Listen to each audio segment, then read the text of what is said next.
ఓ వ్యాపారి వద్ద 2 గుర్రాలు ఉండేవి. అతడు వాటిపై సరుకులు వేసుకొని కొండలు, గుట్టలు దాటుకొని ఊరు ఊరు తిరుగుతూ వ్యాపారం చేసుకునేవాడు. ఓ రోజు ఆ 2 గుర్రాలు ఒకదానికి జబ్బు చేసింది. ఈ సంగతి వ్యాపారికి తెలియదు. ఆ 2 గుర్రాలపై ఉప్పు, బెల్లం, పప్పు, బియ్యము మూటలు ప్రయాణం కొనసాగించేవాడు ఆ వ్యాపారి. మిట్టపల్లాలు, కొండదారులు జబ్బు పడిన గుర్రము బరువు మోయలేక అవస్థలు పడుతూ ఉండేది. అది తోటి గుర్రంతో ఇలా అంది: "ఈరోజు నా ఒంట్లో బాగాలేదు.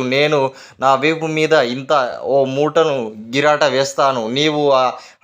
నేను ఇక్కడి నుంచి వెళ్ళిపోతాను. నువ్వు వచ్చి ఇక్కడికి నిల్చో. అప్పుడు మన యజమాని ఆ బస్తా నీ వీపు మీద ఎక్కిస్తాడు. నా భారం కొంత తగ్గితే చాలు. నేను నీతో పాటు నడవగలను." రెండో గుర్రము ఇలా అంది: "నీ బరువు మోయడానికి నేనెందుకు నిలబడాలి? నేనేం తక్కువ బరువు మోస్తున్నానా? నా వంతు బరువు నేను మాత్రం మోస్తున్నాను అంతే" అంది. జబ్బు ఉన్న గుర్రము మాట్లాడలేదు. దాని జబ్బు మరింత ఎక్కువ అవసాగింది. ఓ రాయి కాలికి తగిలి ఆ గుర్రము కిందపడి లోయలో దొర్లుకుంటా వెళ్ళిపోయింది.